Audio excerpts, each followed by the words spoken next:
avons parlé tout à l'heure de recherche. Nous avons beaucoup parlé de recherche, d'investissement. Et puis, comme disait tout à l'heure un des invités, c'est que le travail du chercheur, c'est de trouver le financement. Et c'est un des premiers freins rencontrés en France. Passons maintenant à cette deuxième partie que je commencerai avec Dr Sana Amraoui, qui est cardiologue, experte en rythmologie, cardiologue interventionnelle et qui travaille à l'hôpital américain de Paris, donc un bout d'Amérique à Paris, qui collabore énormément aussi avec les établissements de santé outre-Atlantique. Alors, présentez-vous, dites-nous un petit peu quelles sont vos activités et qu'est-ce qui vous a conduit peut-être dans un premier temps à collaborer quelle est la nature peut-être des collaborations avec les États-Unis d'Amérique. Alors tout d'abord, merci pour l'invitation. Donc je suis le docteur Sana Amraoui, je suis cardiologue et rythmologue, donc je suis spécialisée dans la prise en charge diagnostique et thérapeutique des problématiques de rythme cardiaque avec des techniques d'innovation en 3 dimensions. Et donc je travaille à l'hôpital américain depuis 4 ans, je suis en charge du développement, donc c'était une nouvelle activité qu'on a mis en place il y a 4 ans sur le plan national, mais aussi développement international avec les partenariats avec les États-Unis au niveau transatlantique et aussi Afrique. Alors l'hôpital américain, c'est un organisme de santé qui a but non lucratif, qui a été fondé en 1907 et par des expatriés américains à l'époque et qui est accrédité non seulement par la Haute Autorité de la Santé, mais aussi par la Joint Commission des États-Unis. Donc on est réaccrédité tous les 2 ans au niveau du parcours de soins, de la qualité des soins donnés. Enfin, tout le parcours de soins est visionné en profondeur tous les 2 ans. Depuis 2017, on a réactualisé les relations transatlantiques avec les États-Unis, avec notamment des partenariats avec 20 spécialités, notamment la rythmologie depuis 2 ans, et avec différentes structures, comme par exemple à New York, à Cornell Hospital, mais aussi Columbia ou Harvard, dans d'autres villes. Et il y a différentes spécialités, hein. Donc il y a la rythmo, il y a aussi la gynéco, l'onco, il y a la médecine préventive, le centre de douleur. Donc il y a différentes spécialités concernées. Alors les partenariats, ils sont multiples, ils sont déjà dans l'éducation, c'est-à-dire le partage et le transfert de compétences. Le partage d'expérience et d'expertise. On a différentes manières d'aborder les soins de part et d'autre de l'Atlantique. Il y a aussi le partage scientifique avec des projets de recherche prospectifs et bicentriques entre les différentes structures aux États-Unis et l'hôpital américain. Et la formation aussi des paramèdes, donc des infirmiers et paramèdes aides-soignants qui vont aussi régulièrement là-bas et qu'on accueille aussi ici. Merci beaucoup pour cette introduction, chère Sana Amraoui. David Vincent, directeur des relations publiques du groupe Softoe Médical, qui est un éditeur de dossiers patients, de systèmes d'information hospitaliers, basé en France, mais qui s'est exporté au Canada. Présentez-nous d'abord peut-être le groupe, quelles sont les solutions que vous proposez, quelle valeur ajoutée apportent vos solutions aux patients et surtout aux établissements de santé. Bien, oui, merci Nada. Bonjour à tous et à toutes. Effectivement, Softoe Médical est un groupe français qui est basé historiquement à Aix-en-Provence et qui a connu un développement modéré sur le territoire français jusqu'en 2017-2018 et qui a connu une forte accélération ensuite sur le territoire français et ensuite dans le Benelux et effectivement au Canada avec une présence depuis une dizaine d'années dans la région du Québec et qui a l'ambition de se développer encore aussi au Canada et peut-être davantage. En termes de positionnement, donc nous sommes un éditeur de logiciels, intégrateur et aussi hébergeur de données de santé. Ça, c'est un sujet fondamental dans le prisme de la santé, mais aussi pour les enjeux de souveraineté. On pourra peut-être en reparler tout à l'heure. Et donc nous, notre positionnement de métier, c'est de gérer le parcours patient en termes d'outils numériques quand vous rentrez à l'hôpital et après votre suivi à domicile et de pouvoir coordonner tous les examens de votre parcours, de gérer les historiques et de faire des synthèses un peu intelligentes aux professionnels de santé. Nous sommes un peu le cœur du réacteur, le moteur de la voiture en termes de prise en charge. Tout se fait bien sûr avec la coopération avec les médecins et les soignants qui sont toujours fondamentaux. L'objectif, c'est de leur libérer du temps médical, leur libérer de la gestion, administrative, qui est assez complexe dans notre beau pays, pour leur rendre du temps vers le patient, pour leur donner de l'aide au diagnostic, pour donner de l'aide, à aller plus vite sur l'essentiel, au travers de l'IA et de la data, effectivement, en sachant que la donnée de santé, c'est vraiment le sujet fondamental qui alimente l'IA, qui va alimenter l'innovation, qui va alimenter la recherche. On pourra aller dans les détails tout à l'heure. Et l'objectif, c'est vraiment de pouvoir être un petit peu au cœur de l'écosystème entre le monde des startups, le monde de la recherche académique qui se situe dans les hôpitaux universitaires notamment, mais de trouver les bonnes coopérations, les bons modèles économiques, les bons modèles juridiques, puisque c'est vrai qu'il y a les sujets de déontologie qui sont importants, les sujets d'éthique, c'est ce qui peut un petit peu nous différencier, on l'a évoqué dans la table ronde précédente, par exemple des États-Unis ou de la Chine, qui sont sur des cultures différentes. Et néanmoins, on essaye donc de se développer dans cette complexité du monde de la santé, qui est comme gérée par les sphères publiques, parapubliques. De trouver un modèle industriel, c'est un vrai levier. Mais depuis l'apparition donc du Covid, il y a une accélération de la e-santé. Je pense que vous en êtes tous témoins avec vos smartphones. Tout le monde maintenant, avec l'IA, va chercher un code diagnostic. Et puis, vous avez les difficultés de prise en charge avec la raréfaction des ressources médicales sur le terrain. Même dans les grandes villes maintenant, on est confronté à des sujets. Donc le numérique sera fondamental aujourd'hui et demain pour aller plus loin sur cette coopération. Là, je vois que le gouvernement a sorti un plan ce week-end pour essayer de développer l'attractivité et de donner envie aux médecins généralistes d'aller s'installer. Effectivement, c'est fondamental que les pouvoirs publics, mais il faudra qu'il y ait une coopération par les outils numériques et par peut-être une évolution du droit aussi en termes de prise en charge par des équipes pluridisciplinaires pour qu'on autorise les infirmières à aller plus loin, on en parlait tout à l'heure aussi, dans les actes, dans le diagnostic, dans la prescription. Et donc tout ça, c'est des sujets chez Sauveté Médicale qu'on essaye d'aborder avec, un œil d'expert dans l'aspect technologique, mais toujours au service des usages. Ça, c'est fondamental. Et c'est ce qui a fait un petit peu le succès de développement, puisque, peut-être pour quelques chiffres, maintenant, nous sommes près de 1300 personnes en France et au Benelux, 180 millions de chiffres d'affaires, et avec une croissance importante encore devant nous. Bravo, une belle licorne française en santé, donc ça c'est intéressant de s'en réjouir. Merci beaucoup pour cette première introduction déjà. Docteur Gabriel Caux, merci pour votre présence aussi. Vous êtes à l'intersection de la recherche, de la médecine et de l'industrie de la start-up. Présentez-vous un petit peu déjà votre parcours et ce qui vous a conduit à créer Biocortex. Et qu'est-ce que Biocortex ?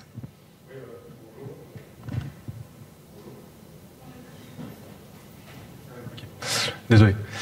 Bonjour, donc Gabriel Caux, médecin biologiste et donc directeur des opérations et cofondateur de Biocortex. Alors Biocortex, qu'est-ce que c'est ? C'est une jeune entreprise française, une start-up comme on dit, une entreprise dans le digital. Mais c'est d'abord une histoire de famille. Une histoire de famille parce que dans sa composition, mon frère en est le président, son beau-frère est le directeur informatique. C'est une histoire familiale aussi dans sa genèse. Sa genèse parce qu'il y a notre parcours, mon frère et moi, on est tous les deux médecins, on est tous les deux biologistes. Et on a pu constater comment les patients, leurs familles pouvaient être prises en charge, comment on pouvait faire notre métier, comment était considérée aussi la biologie médicale dans le grand parcours de soins, tous les paradoxes qu'elle peut englober, à la fois au centre du diagnostic, de la thérapeutique, et puis en même temps personne ne la connaît, ou personne ne veut la voir. Dans sa genèse aussi parce que c'est une histoire personnelle où on a été, pour le coup, non plus médecin mais patient, ou en tout cas famille de patients. et qui a dû accompagner la maladie lourde jusqu'au bout, et qui nous a permis aussi de voir ce que c'était que l'autre côté. Et on s'est dit qu'on allait essayer de faire autrement. On aurait pu se contenter de rester dans un laboratoire de biologie, à l'hôpital ou en ville, plutôt gagner notre vie correctement. Et puis mon frère et moi, peut-être aussi parce que toujours dans cette genèse familiale, on a eu ce côté baroudeur, aventurier, à vouloir monter des boîtes alors qu'on pouvait faire autrement, on s'est dit qu'on allait se lancer. Et Biocortex, au départ, c'est vouloir faire de la recherche autrement. C'est peut-être plus vouloir décloisonner, avoir une vision anticonformiste des choses. Donc, qu'est-ce qui s'est passé? C'est qu'on s'est dit, le monde de la recherche clinique, c'est quoi son problème aujourd'hui? C'est de sortir des médicaments, c'est de sortir des innovations pour le parcours de soins, mais c'est aussi faciliter la vie des gens. Et on n'est pas juste un participant à un essai clinique, on n'est pas juste quelqu'un qui a un protocole alternatif pour un cancer, pour une maladie chronique lourde. C'est un ensemble. On n'est pas un jour avec une infection urinaire et le lendemain avec un cancer. On est un tout. Et nous, on a voulu décloisonner, on a voulu faire un peu comme disait Steve Jobs, rely the point. On s'est dit, tiens, personne l'a fait, on va le tenter. Et on s'est dit, mais comment y arriver? Donc on a regardé, on s'est dit, tiens, en gros, c'est quoi le problème? Ils n'arrivent pas à recruter de patients. Bon, ok. Mais si on était un peu magicien, si on était un peu dans la cour de miracle, dans la cour des miracles, qu'est-ce qui serait sympa? Si on pouvait appuyer sur un bouton et toucher des centaines de milliers de gens, voire des millions de gens d'un seul coup, ce serait quand même pas mal. Si on pouvait avoir accès à des données administratives, épidémiologiques, des éléments cliniques, des médicaments, des tests de biologie et leurs résultats, ce serait super. Et on s'est dit, mais c'est marrant parce que personne n'a regardé le laboratoire de biologie médicale pour faire ça. Bon, on va peut-être allumer la lumière, ça va peut-être faire réfléchir un peu tout le monde. Le problème, c'est que si on voulait faire ça, il fallait pas un énième logiciel qu'on allume de temps en temps où on a oublié son login et encore plus son mot de passe et qu'il faut encore appeler l'administrateur et puis on se souvient même plus du nom de l'application d'ailleurs. Donc on s'est dit, ok, faut faire un truc cœur système. Et là, on s'est dit, c'est super parce que si on répond à cette problématique de recrutement de patients par un outil qui répond à des problématiques en laboratoire chez les copains, ce serait peut-être pas mal. Et donc, en gros, qu'est-ce qu'on a fait? On a d'abord digitalisé la prise en charge des patients en laboratoire de ville. Alors, ça peut paraître assez simple sur le papier. En vrai, c'est un peu plus compliqué que ça, parce qu'il faut faire un truc qui est fait sur papier avec une tablette et une application, mais il faut le faire en 3 minutes, et il faut que ça marche, et il ne faut pas que ça bug, et il ne faut pas que ça plante. Et puis, en même temps, il faut créer un pont avec la recherche clinique. Et donc, c'est ce qu'on a fait. Et on a créé une petite société dans laquelle on n'est pas nombreux. On est 10 parce qu'on a des stagiaires maintenant. On a réussi à s'implanter dans plusieurs centaines de laboratoires aujourd'hui en France qui utilisent cette solution pour prendre en charge leurs patients depuis chez eux jusqu'à la sortie de la salle de prélèvement. Et on a créé ce pont avec la recherche clinique pour pouvoir recruter des patients en live, en direct, pour qu'ils rentrent dans des essais cliniques et aussi pour qu'ils puissent être suivis une fois qu'ils ont été inclus auprès de chez eux. Pourquoi? Parce que quand on va à l'hôpital pour un essai clinique, ça peut coûter de l'argent. Parce qu'il faut prendre la voiture, parce qu'il faut prendre un taxi, parce qu'il faut être accompagné et qu'il faut poser une journée pour accompagner maman ou papa ou qui on veut. Et que tout ça, ça génère aussi du stress et que y a plein de choses en fait qu'on peut faire à côté de chez soi. Et donc du coup, c'est en ça qu'on a tout englobé. Et notre histoire, elle est non seulement française, mais elle est aussi internationale, mais ça on le verra après. Merci beaucoup. Merci beaucoup pour cette première présentation. Allons un peu plus loin, et puis je redonnerai tout à l'heure la parole à Nicolas, qui est aussi sur un pendant de partenariat avec les industriels. Je reviendrai vers Dr Sana Amraoui. Quelles sont concrètement les actions que vous menez sur le terrain et quels sont peut-être les défis auxquels vous êtes confrontés en tant que médecin ou chirurgien français aux États-Unis et inversement? Alors, dans les actions concrètes qu'on mène, il y a les visites d'immersion.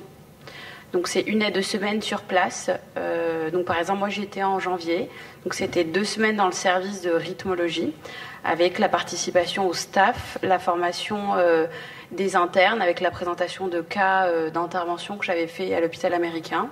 Donc le partage d'expertise et le retour d'avis sur les cas qui ont été faits à Paris, mais aussi la formation des étudiants sur place.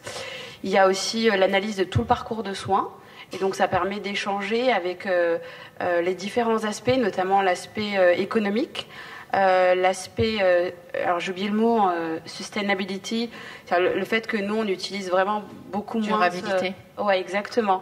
On a tendance à utiliser beaucoup moins de cathéters, donc de matériel pendant l'intervention en France, versus beaucoup plus, avec beaucoup plus de ressources humaines pendant les interventions aux États-Unis. Donc ça permet de faire une table ronde et de discuter sur le management des ressources humaines, l'aspect économique, enfin tous ces aspects-là qui sont différents entre les deux, et de pouvoir échanger pour pouvoir améliorer nos pratiques des deux côtés, avec notamment l'utilisation de matériel, la rentabilité ou pas de certaines procédures. Donc voilà. Donc concrètement, il y a les stages d'immersion. On en fait 3 par an. Et ça depuis 2017. Et puis il y a les congrès et colloques transatlantiques, notamment le colloque de rythmologie en octobre, où il y a eu l'équipe de rythmologie qui est venue à Paris, plus l'équipe de rythmologie de l'hôpital américain, et avec la formation des étudiants en France, mais aussi de certains étudiants américains qui sont venus, et certains étudiants d'Afrique aussi, qui ont pu venir assister à ce colloque. Donc il y a les stages d'immersion, il y a aussi l'aspect scientifique avec des études prospectives, parce qu'il s'avère qu'on a des populations qui sont assez comparables en termes, par exemple à New York et à Paris, en termes de facteurs de risque cardiovasculaire, de stress, d'anxiété. Donc on a des datas prospectives de patients qu'on suit des deux côtés. Donc je dirais qu'il y a la recherche, il y a la formation, il y a les stages d'immersion et les différents sujets de discussion sur tout l'aspect économique et le parcours de soins patients pour l'amélioration des pratiques. Après, il y avait la question des limites. C'est ça. Voilà. Alors la question des limites, la première limite, je dirais que c'est la gestion des données patients, parce qu'on a différentes régulations de part et d'autre. Donc ça apporte, on va dire, une augmentation de la pénibilité administrative, en tout cas du temps de gestion de ces datas. Ça, c'est le premier point. Le deuxième point, il y a l'aspect économique, parce qu'il faut financer tout ça. La recherche transatlantique avec les différents services, les colloques, la formation. On accueille aussi des étudiants ici sur place. Alors on a la chance d'avoir une fondation avec des donations qui permettent de financer tout ça, mais c'est vrai que c'est un aspect qui pourrait être limitant. Pour le coup, c'est pas le cas, mais ça pourrait l'être. Et puis il y a les doutes actuels. Hier, on avait une réunion justement avec différents deans d'université, doyens d'université aux États-Unis. Donc il y avait Columbia, il y avait Cornell, Harvard, et c'est vrai qu'il y a tout ce questionnement autour de la recherche. Que ce soit dans le monde des professionnels de santé, mais le monde industriel, il faut trouver des modèles.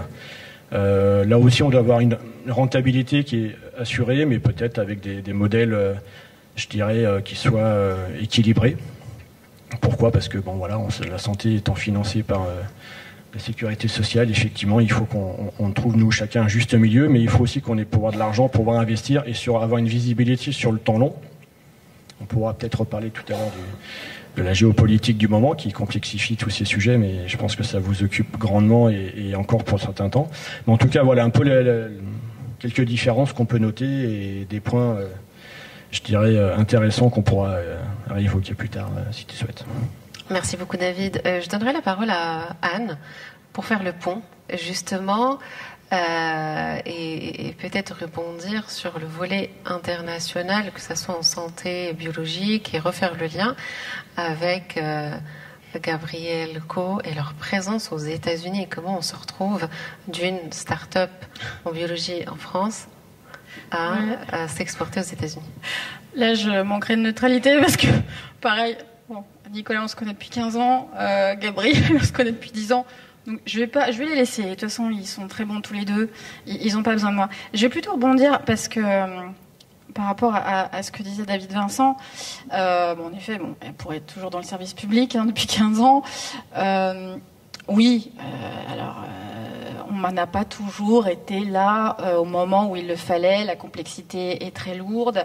Néanmoins, on a un représentant de l'Agence du numérique en santé dans la salle.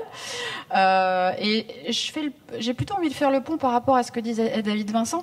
On a des ponts parce qu'on a quand même le Health Data Hub en France qui soutient le European Data Space, ce qui n'est pas rien. Donc ça, je tenais quand même à le souligner. Et en termes de données, j'avais envie de rebondir sur le côté cyberattaque et donc dire aussi que l'Union européenne a lancé donc un plan de soutien européen contre les cyberattaques au niveau des hôpitaux, puisque en 2023 nous avons eu donc 309 attaques d'hôpitaux en Europe. Entre 2022 et 2023, c'est 30 hôpitaux français qui ont été victimes de cyberattaques. Et ces cyberattaques maintenant, elles vont encore plus loin. Dernièrement, l'Agence nationale d'expertise technique, Expertise France, qui est sous la tutelle de Bercy et du ministère des Affaires étrangères, nous avons été victimes d'une énorme attaque. Et il s'avère qu'en fait, c'est vrai que là, je me suis rendu compte que moi aussi, dans mon ordinateur, j'avais des données, mais de pays, de partout. Et on disait, pourquoi attaquer Expertise France, il n'y a aucun intérêt. Mais en fait, si, parce qu'on a des données, notamment de santé. Mon ordinateur, moi, est rempli de données de santé de tous les pays. J'ai tous les plans de financement, j'ai tout ce qu'il y a dans mon ordinateur. Donc là, c'est vrai que ça nous a un petit peu impacté. On s'est dit, il y a la sécurité des hôpitaux, mais en fait, il y a aussi la sécurité des ordinateurs de chaque, salarié qui détient. On détient tous, en fait, des données. Voilà. Et donc, se faire pirater, se faire attaquer... pour vous dire, ils ont mis 3 mois à relancer le système parce que les hackers étaient à l'intérieur. Donc, ce qui est très lourd. Et les hôpitaux, c'est un soutien qui est indispensable. Et là, je pense après que je pourrais laisser peut-être, Adrien, c'est le frère de Gabriel. Voilà, Gabriel, peut-être parler de toute cette sécurité parce que vous êtes confrontés quotidiennement. Et comment, moi j'ai envie de te poser la question, en fait, comment est-ce que vous assurez la sécurité au niveau de tous les algorithmes et de toutes les cohortes que vous gérez et tous les laboratoires d'analyse où vous recevez en quantité phénoménale de données quotidiennement, puisque là ça doit être quand même encore un autre système. Merci Anne. Déjà, qu'est-ce qu'on fait? On s'entraîne physiquement. On fait du taekwondo depuis notre plus tendre enfance. Ça permet déjà de dissuader. Non, d'abord, ce qu'on fait, c'est que là, on est en plein dans la phase finale de certification, de la sécurité de l'information. Donc, c'est une norme ISO qui s'appelle la 27001, à la rigueur, peu importe son nom, qui est en lien avec l'hébergement de données de santé, etc. Donc, ça fait 2 ans qu'on est sur ce sujet-là, mais comme la plupart des sujets, y compris l'international, comme le fait de mettre un pied aux États-Unis, c'est pas quelque chose qu'on a appris au départ, parce qu'on a fait bien que médecine. Alors on n'est pas complètement idiot, mais on est loin d'être expert en tout. Donc ça a été aussi accepté de prendre du temps, de continuer à le faire, et c'est pas forcément facile quand on est étiqueté start-up, où on n'arrête pas de nous dire qu'on est agile, qu'on est rapide, qu'on fait tout mieux que les autres et plus vite, mais qu'en même temps on n'a pas d'expérience et que voilà. Donc en fait, faut juste prendre les outils qu'on a à disposition, les mettre en place, et ça passe par des analyses de risque, ça passe par des études SWOT, ça passe par plein de choses comme ça. Ça passe par un accompagnement. C'est aussi pour ça que, et du coup, je fais d'une pierre deux coups pour vos 2 questions, qu'à un moment donné, parce qu'on a, un peu comme toutes les belles histoires, à la Google, à la Apple et tout ça, on a commencé dans une cave, qui était un peu mieux qu'une cave, mais c'était un peu ça l'idée. À un moment donné, comme on n'a jamais fait de levée de fonds, qu'on a tout fait tout seul et tout, et à un moment donné, on s'est dit, c'est bien sympathique cette histoire, mais il va falloir quand même qu'on se fasse un peu aider. Et il y avait un certain nombre d'écosystèmes de disponibles. pour lesquels on aurait pu candidater, et on a choisi Paris Santé Campus. On a choisi de candidater, on ne savait pas si on serait pris ou pas, c'était le début de PSC, ça faisait 1 an qu'ils existaient. Et nous, on s'est dit que ça avait quand même du sens parce que il y a l'État derrière, parce que les membres fondateurs, ils avaient du sens pour nous. Les membres fondateurs, c'est l'Agence du numérique en santé, c'est l'INSERM, c'est l'INRIA, c'est le Health Data Hub, c'est l'Université Paris Sciences et Lettres. Et nous, en tout cas, intellectuellement, philosophiquement, ça nous convenait bien. Alors, tout n'est pas parfait sur PSC, mais il y a par contre beaucoup de choses qui sont hyper intéressantes et qui sont dynamiques. D'ailleurs, on partage cette aventure avec David, puisqu'il est aussi sur PSC. Et ça nous a permis justement de travailler sur la sécurité de l'information avec l'Agence du numérique en santé. C'est un travail qui est encore en cours et qu'on veut renforcer. Ça nous a permis aussi d'abord de confronter nos idées, notre projet à quelque chose d'encore plus concret, de comprendre un peu plus aussi les relations qu'on avait avec les grands groupes, parce que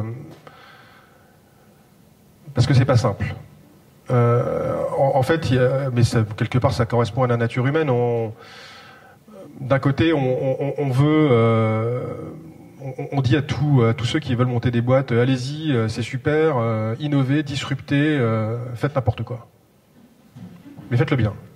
Et puis surtout, faites-le bien, mais quand même avec un vrai conformisme.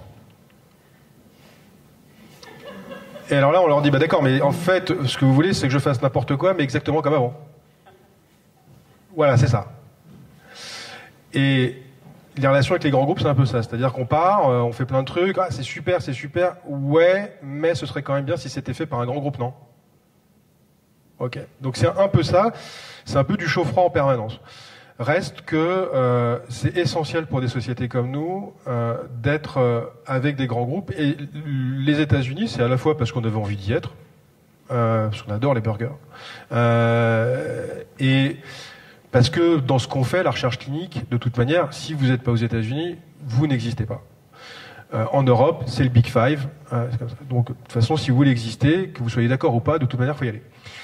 Et on a présenté notre projet, à un moment donné, mais sur le campus, à Johnson & Johnson, qui fait partie des grands partenaires. Et ils ont un écosystème, alors, concurrent ou pas, j'en sais rien, enfin, en tout cas, qui existe. Et on a été pris à nouveau. On a été sacrément convaincants. Par l'écosystème JLabs, qui est un écosystème un petit peu différent de Paris Santé Campus, parce qu'il est mondial et il est porté uniquement par Johnson & Johnson, tout seul. C'est une petite boîte aussi, c'est pour ça. Donc, et le fait est que on a ouvert notre bureau avec Johnson & Johnson à Washington. Et donc mon frère, c'est aussi pour ça qu'il n'est pas là, c'est que maintenant il a déménagé. Il y a aussi des raisons familiales à ça, mais voilà. Et donc c'est pour ça qu'on est aux États-Unis, et c'est aussi pour ça qu'on travaille beaucoup et de plus en plus sur la sécurité de l'information. Et je dois dire que c'est des sujets qui sont très complexes. Et peut-être que le dernier mot que je rajouterais là-dessus, c'est que ce qui manque un peu parfois quand même, à la fois dans les écosystèmes, mais surtout dans les relations entre les institutions, mais surtout entre les personnes, c'est quand même d'avoir un petit peu plus de team spirit. Parce qu'au final, on le fait quand même tous un peu quand même pour que les gens aillent mieux. Pas juste pour enrichir le voisin. Et ça, de temps en temps, on voit que c'est pas si facile à faire passer. Et puis le dernier point, c'est que nous, ce qu'on a vraiment constaté, c'est que ce qui change tout, c'est pas l'institution ou le nom de la boîte ou du grand partenaire ou de l'industrie, de la petite boîte, c'est les gens qui sont à l'intérieur. Et ce qui est très difficile pour nous, c'est de trouver ces personnes-là. Surtout quand les groupes y sont gros. Merci beaucoup Gabriel. Oui, pour faire le lien avec Nicolas.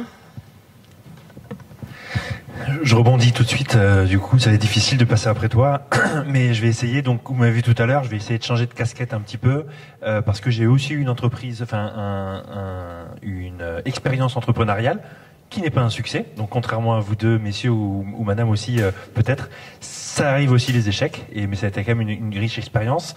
Pour faire un lien par rapport à ça, et en tant qu'académique, je voulais aussi dire quelque chose sur le fait qu'il y avait un problème d'ouverture et de culture à tout ça. En France, quand j'ai été donc jeune assistant hospitalier universitaire, c'est le début de la carrière académique quand on est médecin ou dentiste ou pharmacien clinicien, on nous avait dit, pour remplir les indicateurs de l'université, il faut créer des sociétés. Il faut créer des boîtes, il faut qu'on ait des sociétés qui soient issues de la recherche publique. Et donc après ma thèse d'université, il y a une potentialité qui s'est créée sur le développement de la télémédecine bucco-dentaire, la société Identec, qui n'existe plus maintenant, donc je peux en parler sans aucune difficulté. Et ça a été très porteur. Enfin, le président de mon université, le directeur général de l'hôpital m'ont poussé pour développer ce genre de choses. Mais par contre, ça a été un vrai frein dans mon évolution de carrière professionnelle.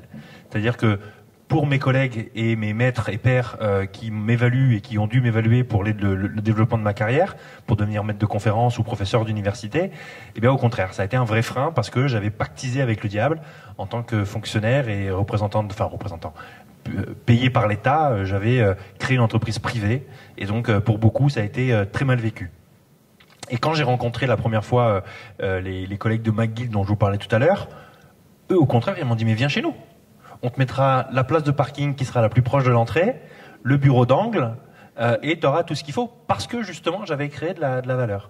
Et pour vous donner encore un exemple très précis, très personnel, vous savez que quand on est enseignant-chercheur, on est évalué, pour monter en fonction, il faut passer devant faire un concours. Donc pour être professeur d'université, fièrement, même si la société n'existait plus, dans mon épreuve de titre, j'avais mis que j'avais créé une entreprise issue de la recherche publique, qui avait eu tant de durée de vie, et ainsi de suite. Et les membres du jury m'ont dit mais c'est quoi ça? En me tenant par la page de mon dossier, je dis c'est une entreprise que j'ai créée, la recherche publique. Mais qu'est-ce que ça fout là? Ça n'a rien à faire là. Tu veux faire de la recherche ou tu veux créer une entreprise? Donc pour vous dire à quel point c'était ancré, bon peut-être qu'il y avait une spécificité dans ce jury particulier, mais voilà, il y a vraiment cette expérience qui n'a pas forcément été. C'était une expérience de vie très enrichissante. J'ai appris énormément de choses. On en parlait à midi, tout ce que ça peut générer, et ça m'a vraiment fait comprendre le système de santé différemment. Mais c'était ce point négatif et cette expérience négative que je voulais avoir. Mais j'en ai une positive. Je mets un peu de teasing qui vient aussi d'une expérience américaine que je n'ai pas eue, mais que un de mes collègues et amis a eu à Montpellier, qui a fait sa mobilité à Stanford, donc pour évoluer aussi exactement. Et à Stanford, il avait eu cette entité, ce bâtiment entier, qui était dédié à l'innovation en santé, au sein du campus de santé. Donc quand il est rentré au CHU, il a dit il faut faire pareil. Et donc on a créé ensemble l'extracteur d'innovation au sein du CHU de Montpellier. Là c'est une success story, donc je peux en parler. C'est-à-dire que pour essayer d'accompagner les confrères, et tu l'as dit tout à l'heure, les médecins ou les professionnels de santé, peu importe, ils savent pas tout. Ils savent beaucoup de choses, mais ils savent pas tout. Et ils savent pas gérer une boîte, généralement. En tout cas, on n'est jamais formé, dites-moi si je me trompe, à la gestion d'une entreprise, même à la gestion d'un cabinet. Franchement, on l'apprend sur le tas et ainsi de suite. Et sur le talent, j'ai envie de dire. Donc, cet extracteur d'innovation, l'idée, c'était d'essayer d'aller chercher l'idée qu'a un collègue, que ce soit un personnel administratif, un infirmier, un étudiant ou un médecin, un professeur d'université ou un PH, qui est tout le temps la tête dans le guidon, en train d'opérer, en train d'analyser, en train de faire plein de choses. Mais justement, parce qu'à Stanford, il avait eu cette idée, là on l'a un peu adapté au système français, et c'est le CHU qui va mettre des moyens, humains généralement, pour accompagner ce médecin, pour justement l'aider à transformer son idée en projet, et ensuite que ce projet soit accompagné dans le modèle incubateur qu'il y a sur le territoire. Et je sais que ça se déploie de plus en plus sur d'autres territoires français, mais là c'est vraiment l'exemple aussi où la bonne idée américaine, vraiment basée sur l'entrepreneuriat, l'implication et le lien entre l'université et l'investissement et l'innovation et l'entrepreneuriat qui peut être développé, ça peut aussi se faire au CHU en France, dans un contexte spécifique. Quand j'ai la parole, j'en profiterai juste pour un dernier point. Aussi un petit cocorico à Montpellier, mais pas uniquement, puisqu'il y a un représentant de la DNS, sur l'importance de la formation des professionnels de santé et des professionnels en général au numérique en santé. Et là, c'est pareil pour les médecins, pareil pour tous les professionnels de santé, pareil pour les directeurs d'établissement, pareil pour les experts et les juristes qu'il peut y avoir sur ce sujet-là, où là, avec l'AMI-CMA, donc l'appel à manifestation d'intérêt sur les métiers d'avenir, il y a cette possibilité qu'a offert le gouvernement d'aider les universités à améliorer cette formation pour que les belles technologies qui sont déployées par nos collègues ici puissent être utilisées en bonne intelligence par les personnes qui vont les utiliser au quotidien. Parce que ça sert à rien d'avoir un super outil si les personnes ne savent l'utiliser derrière, d'où l'importance de la formation aussi auprès des différents professionnels. Merci beaucoup Nicolas. Anne, tu voulais rebondir peut-être ? Non, mais en fait, quand j'écoute tous nos panélistes, ça me fait penser donc à un projet où Team Spirit, pour reprendre l'expression de Gabriel. En fait, cette team, moi, je la retrouve au sein de l'Union européenne, où je pense que là, en fait, on a une tendance à prendre un petit peu les bons côtés, américains. Avec ce travail en réseau. Et je vais vous donner donc un exemple, je reste toujours dans le domaine du cancer, je suis désolée, des futurs Comprehensive Cancer Center, les futurs CCC. Donc l'Union européenne a souhaité que chaque État soit doté au minima d'un Comprehensive Cancer Center et que tout ça soit en network, en réseau, au sein de l'Union européenne. Pourquoi ? Parce que vous avez des États, je prends par exemple Malte. En France, on sait qu'on va avoir plusieurs CCC, parce qu'on a les moyens, en Allemagne aussi. Malte, déjà, quand on a commencé à rédiger les standards pour monter au niveau des futurs CCC, on s'est dit qu'il faut y aller par palier, parce qu'il y en a qui vont partir de là, d'autres qui sont déjà là. Donc il faut vraiment qu'on monte progressivement, et que ce réseau, en fait, puisse en effet être en mode team, et se soutenir, parce que Malte ne pourra jamais avoir un CCC tel que Gustave Roussy, par exemple. Ils ne pourront jamais avoir tous les services de cancérologie, donc il faudra envoyer des patients ou faire former des professionnels au sein d'autres établissements. Et c'est aussi pour ça qu'on a créé une autre action conjointe pour la formation de ces professionnels de santé. On a déjà des réseaux de patients européens, mais maintenant on crée des réseaux pour la formation entre professionnels de santé, et ça me fait penser à ce que disait Sana tout à l'heure avec ce qu'elle vit en immersion au niveau de l'Amérique, et c'est ce qu'on essaye vraiment de faire au niveau européen, et toutes les solutions là qui sont proposées par notre 4 panélistes, en fait, pour moi, se reportent sur ce type de projet européen, où là, c'est vrai qu'en ce moment, on a des coupes budgétaires qui sont massives, que ce soit en France ou dans d'autres pays. On a la chance d'avoir, pour le moment, l'Union européenne qui continue de nous soutenir massivement et qui augmente tout le temps les budgets en termes de santé, et c'est vrai que je trouve que c'est là où le côté Team Spirit, comme disait Gabriel, est très intéressant, parce que c'est vraiment ce travail en réseau et cette mise à disposition. Et je rebondis sans oublier aussi l'Académie de l'OMS que nous avons ouvert récemment l'année dernière à Lyon, qui est également là pour former l'ensemble des professionnels de santé en formation continue.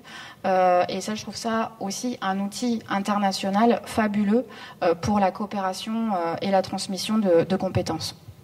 C'est important de rappeler l'importance du team spirit ou de l'esprit d'équipe avec la complémentarité de métiers. Et je pense que c'est pour ça que nous sommes tous réunis, pour croiser les regards, voir comment nous pouvons collaborer, comment œuvrer ensemble finalement pour servir le patient, comme le disait tout à l'heure si bien Gabriel. Docteur Hamraoui, j'ai une question au sujet de l'impact et des bénéfices de cette collaboration, de ces partenariats entre l'hôpital américain et ces institutions américaines. Donc, quel intérêt pour votre personnel de l'hôpital américain et quel intérêt pour le patient, d'une part, et quel impact la crise diplomatique ou l'actualité aura-t-elle sur ces partenariats ?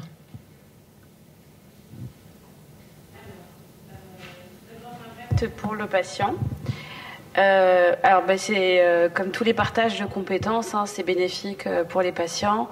C'est vrai qu'à l'analyse du parcours de soins aux États-Unis, à Cornell et à l'hôpital américain, on a quelques différences qui impactent du coup la durée du temps d'intervention, qui impactent la durée du temps d'hospitalisation, qui impactent aussi le out of pocket, ce que ça va coûter au patient, ou ce que ça va coûter à son assurance, ou ce que ça va coûter à sa mutuelle ici en France. Et donc l'analyse de tous ces indicateurs avec ces regards croisés transatlantiques, on sort d'une réunion ce matin d'experts où on a justement discuté de ces différences dans la prise en charge, dans le parcours patient et de l'impact que ça avait sur les patients. Et il s'avère que aux États-Unis, c'est pas top, et en France, c'est pas top non plus. En fait, il y a des améliorations des deux côtés. C'est vrai qu'au niveau des staffs ou de la formation médicale continue, on a des choses à apprendre aux États-Unis. C'est vrai qu'il n'y a pas d'obligation de formation médicale continue en France, ce qui n'est pas le cas aux États-Unis. C'est-à-dire que régulièrement, ils ont cette obligation de réévaluer leurs compétences.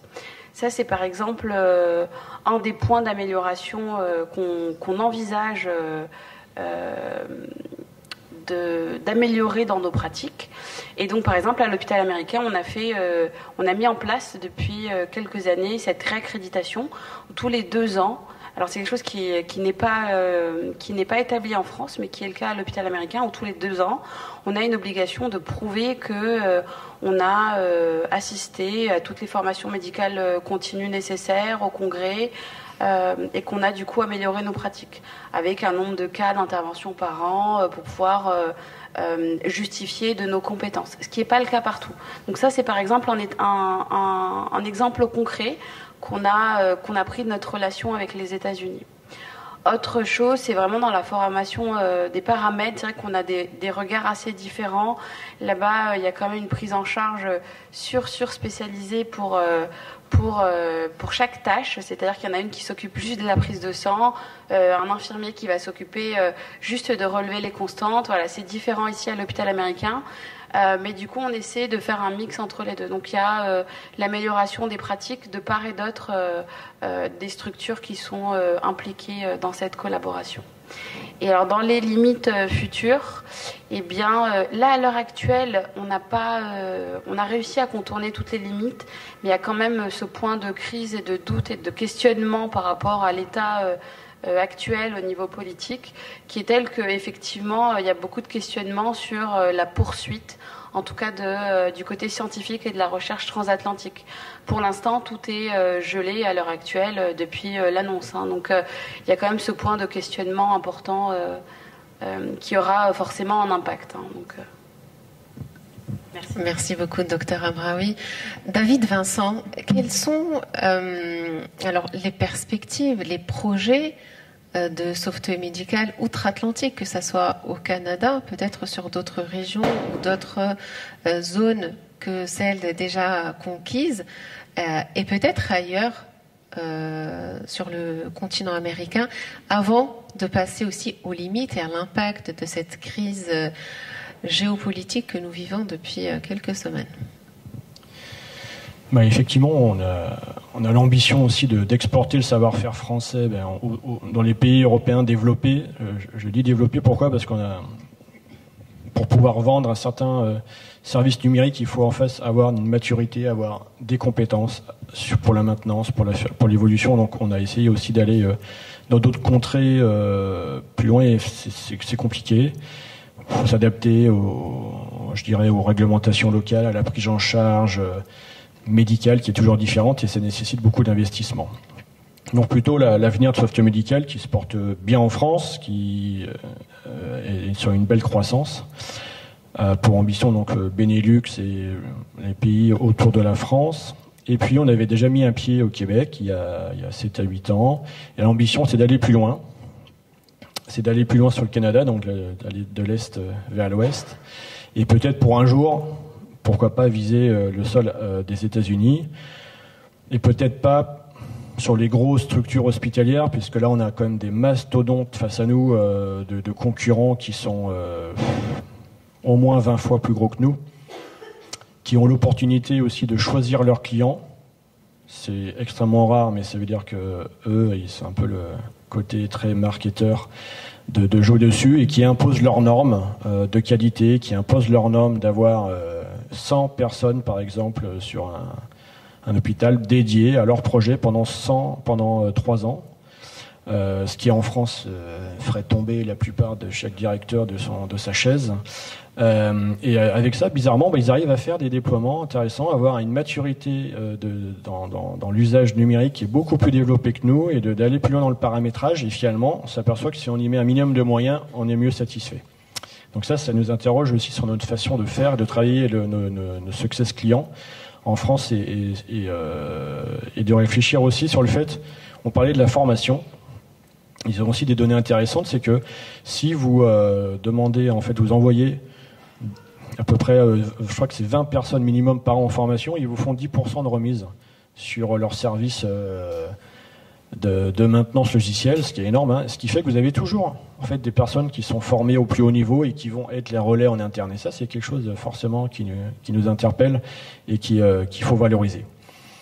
Les limites. Les limites, c'est que ça coûte extrêmement cher et que je pense qu'aujourd'hui, vous avez évoqué l'ambiance économique et je dirais l'état aussi des situations sanitaires et des priorités fait qu'on est plutôt sur des restrictions de budget. Hein. Je pense que nous, sur notre secteur, on vend 30% moins cher des logiciels aujourd'hui qu'il y a 10 ans. Donc il faut trouver encore le relais de croissance, le ROI, être beaucoup plus agile, beaucoup plus performant pour être à l'équilibre et répondre aux appels d'offres qui sont de plus en plus exigeants. Mais alors c'est pas grave, hein, ça nous donne des défis, des challenges, c'est motivant. Après, par rapport au sujet géopolitique, c'est vrai que là depuis quelques mois on est comme dans le brouillard, hein, nous par rapport à nos ambitions. Mais c'est là où maintenant il y a une différence entre les États-Unis et le reste du monde. Hein, c'est que nous qui avons maintenant nos entrées et quelques clients au Canada, et ben on s'aperçoit qu'il y a une demande là depuis février intensément de coopération forte entre le Canada et la France notamment. Et là, on a été retenu en finale sur une grande province pour un appel d'offres public.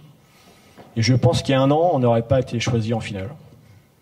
Il y avait 2 Américains qui étaient sûrs de partir bien avant nous et gagnants. Et là, en fait, ils nous ont ouvert la porte. Alors, on est devenu là un peu plus gros. On n'est pas du tout encore à cette taille-là. Hein. C'est les Google de l'Internet, hein, si vous voulez, dans notre secteur par rapport au logiciel de santé. Mais voilà, il y a une porte qui s'ouvre et on va la jouer avec aussi l'apport diplomatique, l'apport de nos références. Donc on fait appel à toutes les bonnes forces diplomatiques parce que ça joue. Et en fait, on s'aperçoit que ça va jouer. Et puis là, il y a une grande institution, c'est encore confidentiel, mais aussi canadienne, publique, qui était équipée par des logiciels américains. Et là, ils nous ont dit, est-ce qu'il n'y a pas des alternances européennes qui peuvent aller très vite équiper un gros système de santé canadien. Et alors forcément, on va aller discuter et essayer de réfléchir à notre proposition, mais ça bouge énormément là en ce moment. Et on est ravis parce que voilà, ça met aussi en avant nos références. Et ça ne veut pas dire qu'on ne voudra jamais les États-Unis. Hein. On espère que c'est que passager et le plus court possible, mais bon, ces troubles vont rester. Donc ça nous fait réfléchir, mais finalement ça nous crée aussi des opportunités. Donc il y a des limites, mais aussi des avantages, et on va les jouer avec nos forces pour essayer de conquérir ces marchés au plus vite possible. Et une opportunité pour d'autres. Vous, c'est tant mieux, et ça ouvre encore plus de possibilités, et ça vous challenge aussi pour peut-être développer d'autres solutions adaptées au marché. Gabriel, Biocortex, quelles sont les perspectives? Vers où vous voulez aller? Vous qui étiez comme vous l'avez rappelé tout à l'heure, en fonds propres pour le financement, est-ce que vous souhaitez rester dans cette optique? Est-ce que vous allez peut-être changer votre vision, votre façon de mener cette croissance? Et comment vivez-vous aussi au sein de Cortex cette crise et ces changements aux États-Unis d'Amérique? Nous, en fait, on se pose pas toutes ces questions-là comme ça. En fait, non, mais en fait, pourquoi je dis ça? Parce que nous, ça fait 10 ans qu'on a monté un truc qui aurait jamais dû survivre. Quand vous avez le droit, juste à 4 000 € de découvert, et que vous montez une boîte, globalement, la crise aujourd'hui, on a envie de dire, bon, ok, super, c'est pas facile, ok. Mais en fait, le monde est comme ça. Le monde, il a toujours été comme ça. Le monde du vivant, il est cruel, il est violent. En fait, c'est qu'une question d'adaptation et de survie. C'est que ça. Donc, une fois qu'on a compris ça, bon, ok, Alors soit on se plaint et on s'arrête, soit on continue et on bosse. J'étais pas formé à la sécurité de l'information, je m'y suis mis. J'étais pas formé pour monter une boîte, je m'y suis mis. Je savais pas ce que c'était qu'une analyse de risque, je savais pas ce que c'était qu'un EBITDA. Je savais pas ce que c'était que du B2B, du B2C, des trucs comme ça. Bon, j'ai appris. Là, ils ont un nouveau président, il veut mettre des taxes, il met des taxes.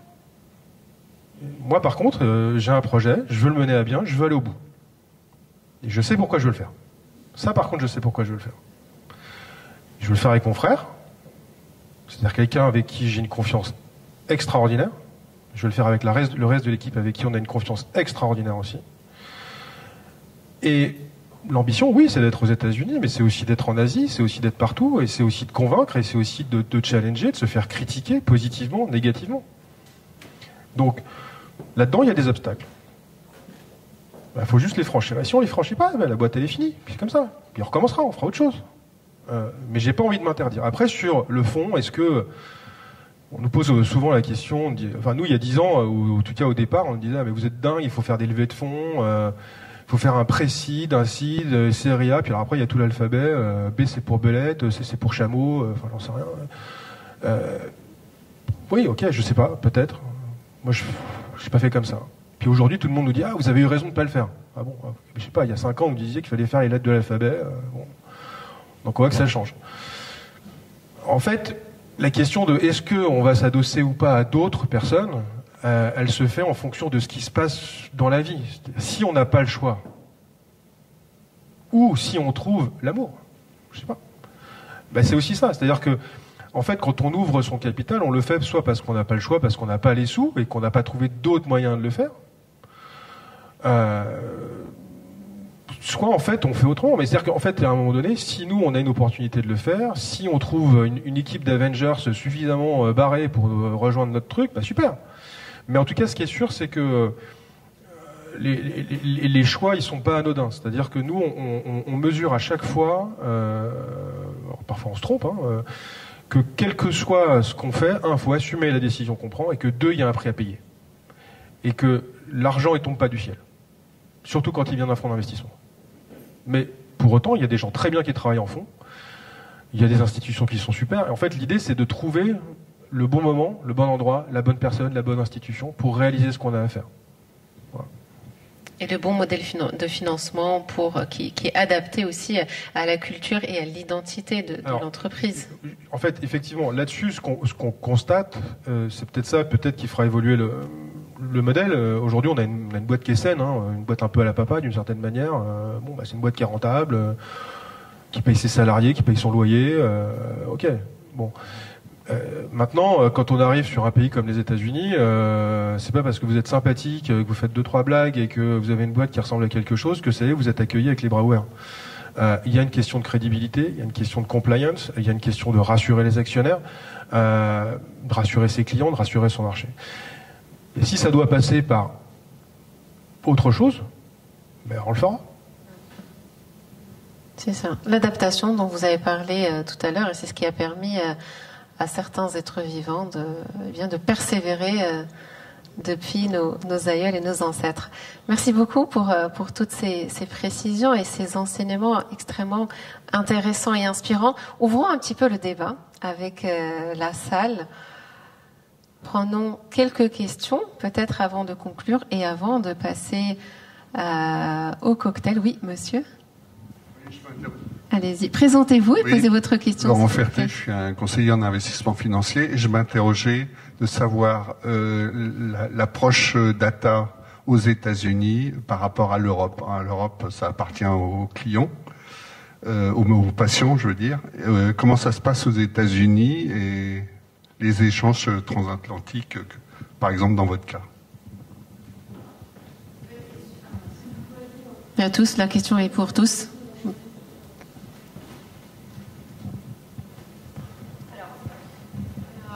Pour avoir écrit un article scientifique, il y a quelques années, sur tout ce qui était éthique et données de santé, J'avais fait un comparatif au niveau, donc il y avait les États-Unis, Israël, Dubaï, enfin un petit peu tous les pays qui étaient très en avance sur tout ce qui était sécurité des données de santé. C'est pour ça que tout à l'heure j'ai parlé de la Californie, parce que la Californie souhaitait se doter de l'équivalent d'un système RGPD. Le problème aux États-Unis, c'est qu'en fait, c'est les États fédéraux qui vont choisir eux-mêmes sous quelle forme ils veulent, on va dire, réglementer les données de santé. Je vais peut-être plutôt... Alors là, c'est la réponse, on va dire, côté plutôt institutionnel et étatique. Gabriel, peut-être que toi, vu que vous gérez des données, peut-être que tu le sais un peu au niveau des hôpitaux. Alors nous, on ne travaille pas avec les hôpitaux, on travaille avec les groupes de biologie privés. Ce qui est sûr, c'est qu'il y a l'équivalent du RGPD qui est le HIPAA. Alors ensuite, sur les données de santé, elles appartiennent de toute façon aux patients. Elles n'appartiennent pas à quelqu'un qui se balade dans la nature avec les données des autres, quoi. Maintenant, nous, on n'a pas encore complètement expérimenté la même chose qu'en France, en sachant que nous, les données, on les a pas.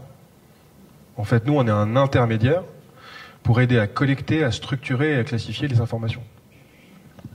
Oui, David, tout à l'heure, tu parlais de souveraineté. Vous qui êtes hébergeur de données de santé, justement. Oui, alors moi, je ne suis pas non plus expert du marché des données de santé américain, mais peut-être quelques réflexions. Pourquoi ? Parce que nous, on travaille aussi avec des laboratoires de recherche médicale et qui sont toujours en recherche de qualité de données. Aujourd'hui, 80% du marché de la recherche dans le monde se fait sur des jeux de data américains qui sont d'un volume extrêmement petit. Pourquoi ? Parce qu'en fait, c'est un peu la jungle là-bas, et c'est qu'elles ne sont pas structurées.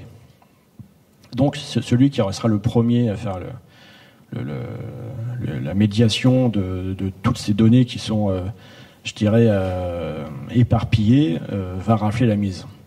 Mais c'est pour ça qu'il y a une volonté aussi d'avoir une concentration de consortium un peu européen pour pouvoir offrir une contrepartie de données, mais qui soit beaucoup plus de qualité. Ça beaucoup plus approfondi et qui soit de données de vie réelle et qui soit aussi sur tout le parcours patient. Et aujourd'hui, les Américains font beaucoup d'argent sur un volume très petit. Et la plupart des laboratoires européens achètent les mêmes données. Donc, ce qui fait que vous avez 80% ou une grande partie des études cliniques qui sont faites sur les mêmes jeux de données. Donc, c'est très biaisé. Donc, il y a une vraie place à faire pour un consortium sur la donnée en Europe. Là, je fais une petite parenthèse par rapport au HDH qui a un prisme, une vision de ce sujet qui est assez refermé, parce qu'il n'y a pas la place aux industriels, en fait. Pourquoi les industriels ? C'est qu'on est complémentaires. Là, aujourd'hui, le HDH, ça fait comme 10 ans qu'il existe, et on en attend encore de voir concrètement les choses. C'est complexe, je veux bien respecter, il y a plein de sujets, la déontologie, mais c'est vrai qu'à un moment, il faut qu'on accélère. Pourquoi ? Parce qu'il y a une place à prendre, hein. Sinon c'est simple, c'est que ce sont nos amis chinois qui vont arriver doucement mais sûrement, ils vont nous rafler la mise, et eux, ils vont faire du volume et pas cher. Et parce que c'est un marché, pour eux. Et la santé, aux États-Unis, c'est un marché comme un autre. Point barre. Après, on y met ses valeurs personnelles, ses valeurs d'entrepreneur, ses valeurs de service public, et on les défend en tant qu'industriel aussi, c'est important. Il y a des sujets de souveraineté, et donc là, je pense qu'il y en a une place à prendre extraordinaire, parce qu'en fait, on a tous peur peut-être de nos amis américains. Là, j'étais encore grand salon en février, tout le monde met de la data partout, de l'IA partout, mais dès que vous creusez, l'algorithme, il n'est pas très clair. La déontologie, on fuit la question. Comment on le maintient sur la durée ? Parce que là aussi, il y a le côté de confiance, il y a le côté, j'achète l'IA, qu'est-ce que j'en fais après ? Et là, il y a des sacrés sujets, parce que là-bas, chaque entreprise fait un peu ce qu'il veut. Nous, on a l'opportunité d'avoir des avantages avec des règles et des normes en Europe, qui sont contraignantes, mais qui peuvent aussi avoir un business plus fiable, plus sécure, plus confiant. Donc là, on a une opportunité, je pense, à jouer ensemble à ce sujet avec des startups et des groupes de taille plus importante, mais il y a un vrai sujet majeur et on va s'y atteler ensemble avec grand plaisir. Merci pour vos réponses. Alors, une autre question derrière de madame. Merci de vous présenter et de poser votre question. Quel est votre objectif ou mission ambitieuse ou votre rêve pour 10 ans à venir? Quel est votre futur souhaitable pour 2035? Merci. Et présentez-vous, qui vous êtes? Olga. De quel organisme? Incubateur, Creative L, et je fais le ECP. Ah, super, très bien, merci. Donc, quel est votre rêve, vos perspectives 2035, c'est ça? C'est demain. Qu'on arrête de nous couper les budgets. De l'argent? Non, je dirais pas. Non, je dirais pas des. Non, je dirais pas de cette façon-là. C'est plus être en cohérence avec nos actes. Hein. Moi, je vois aujourd'hui, on nous envoie sur le terrain et puis on nous coupe les budgets. Donc, sans budget, qu'est-ce que je fais? Alors, ok, bon, je suis experte en protection sociale. Mon outil de travail, il est là. Mais j'ai besoin d'une visibilité. Et c'est vrai qu'en ce moment, c'est un peu la grosse crainte qu'on a. On s'attendait pas à ces tensions politiques côté transatlantique. On a des coupes budgétaires massives. Je fais aussi en France. Aussi avoir un peu de cohérence. Par exemple, je rebondis juste. C'est pas un rêve, mais bon, je vais défendre quand même nos amis. Enfin, ça c'est un rêve de défendre nos médecins, mais je vais défendre quand même nos collègues médecins. Tu parlais tout à l'heure du plan du ministre sur la territorialité et l'accès aux soins.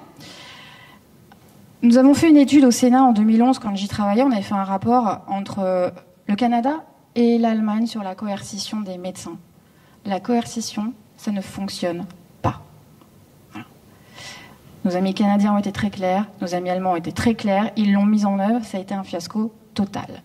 Donc, à un moment donné, c'est pas en ressortant des vieilles méthodes, alors que d'autres en plus en ont fait il faut qu'on apprenne aussi de nos collègues, de nos voisins.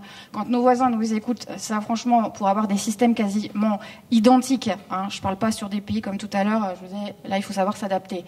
Mais sur des modèles, faut arrêter. Là moi ça me rend dingue. Là, non mais vraiment, ça me rend dingue. On ressort des trucs du tiroir, on a l'impression de dire mais vous avez vraiment rien d'autre à proposer en fait.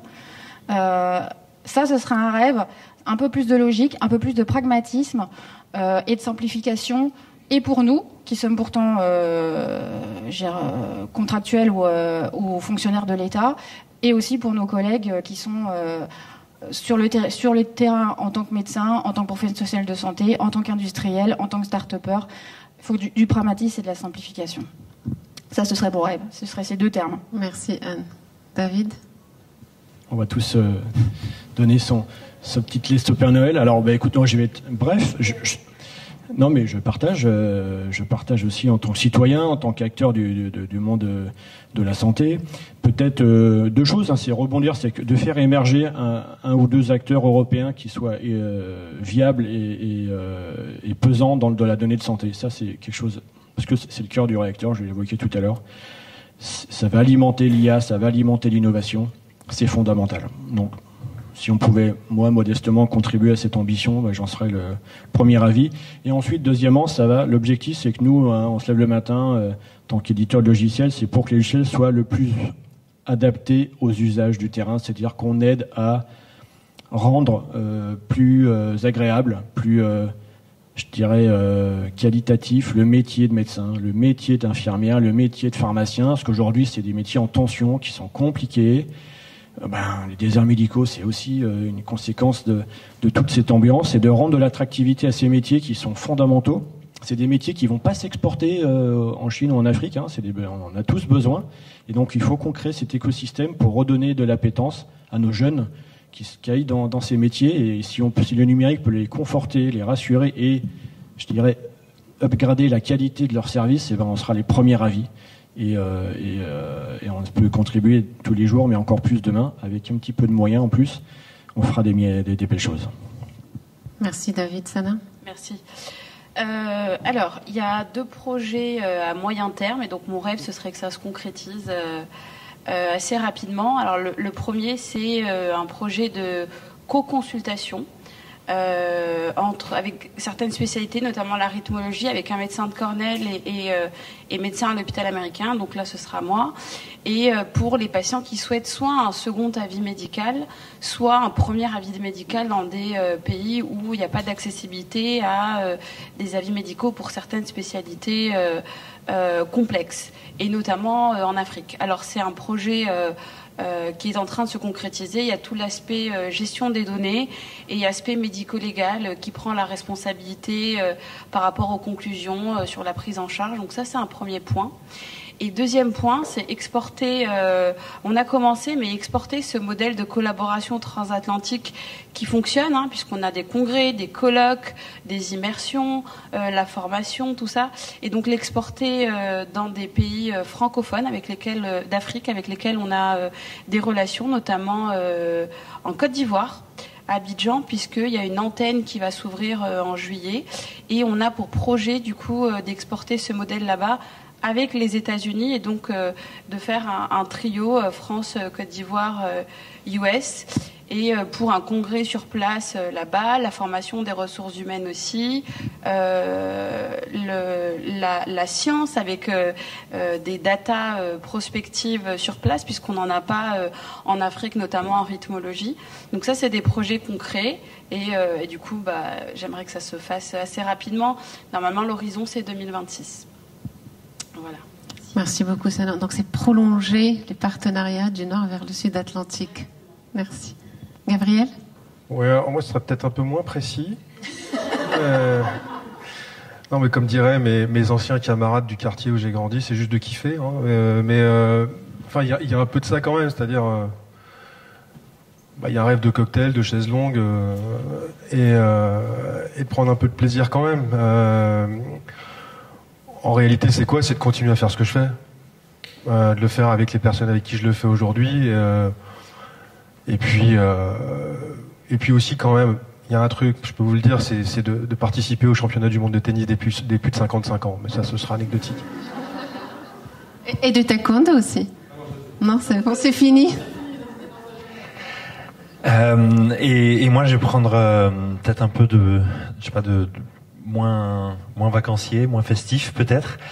Tout simplement espérer qu'en 2035, le numérique et notamment la santé numérique ne laissera personne de côté, pour reprendre les propos de l'OMS, et que contrairement à ce que je crains que ça prenne un peu comme virage, que le numérique soit diminue les inégalités et ne les augmente pas. C'est-à-dire que si dans 10 ans, pour pouvoir utiliser le numérique, il faut avoir Bac plus 5, beaucoup d'argent et être dans une zone qui permet de recevoir tous les réseaux, on n'aura pas gagné. Alors que l'objectif, c'est vraiment que le numérique puisse diminuer les inégalités sociales, notamment, et que ça soit accessible à tous, sans laisser personne de côté, donc. Merci beaucoup, Nicolas. Je prendrai aussi la question et partager bien mon rêve pour 2035. C'est de continuer à se réunir, à œuvrer ensemble, à ce que chacun puisse apporter sa contribution, à œuvrer et à contribuer à la transformation de nos systèmes de santé, que ça soit en France, en Europe, au Maroc, continuer à se réunir, vous accueillir peut-être pour la prochaine édition aussi du colloque qui aura lieu au mois de juillet à Rabat. Donc pour ceux qui souhaitent longer l'Atlantique, il arrive jusqu'au Maroc et beaucoup plus loin aussi. Donc retrouvons-nous au Maroc pour continuer les échanges et construire des ponts pour améliorer le système de santé ici et là-bas. Et pour continuer les ponts, je parlerai aussi, rendez-vous le 26 mai au Sénat pour le colloque, le sommet Europe-Afrique, qui est le premier sommet sous le haut patronage du Parlement européen. C'est un sommet vraiment fabuleux qui va faire aussi le lien, un gros pont aussi déjà avec ce qu'on faisait au Maroc, grâce à toi. Et Bibiana Daniel, qui est notre présidente, est dans la salle. Et je tiens à la saluer pour l'énorme travail qu'elle fait à destination de l'Europe et de l'Afrique. Donc rendez-vous le 26 mai et ensuite rendez-vous le 3, 4 et 5 juillet à Rabat. Merci beaucoup. Merci à tous. Merci beaucoup Ben Gonzalez et au Cercle France-Amérique de nous avoir accueillis. Je te laisse le mot de la fin. Merci Nada, merci à chacun. Moi, mon rêve, c'était de vous réunir. Et c'est fait. Écoutez, c'est un peu compliqué de faire une synthèse.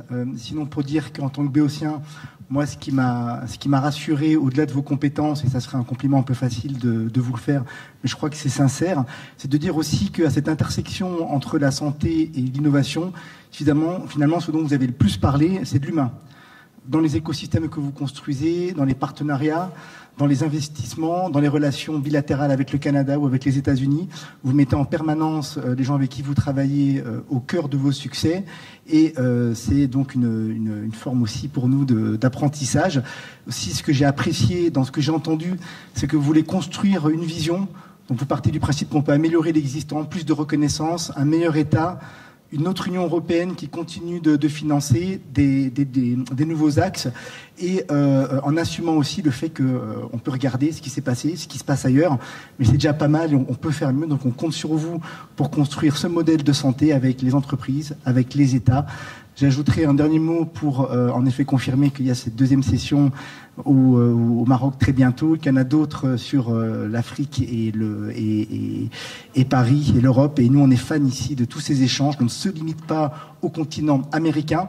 Je finirai en remerciant une fois encore nos partenaires Berkeley Global Society, Avicenne, Institute of Technology and Innovation. Si j'en manque, pardon. Et je vous donne rendez-vous en bas. Il fait beau, on a de la chance. Pour un verre amical, on continue les discussions ensemble, on crée des liens autour d'un verre amical, autour d'un cocktail. Donc voilà, donc merci à chacun, merci à tous.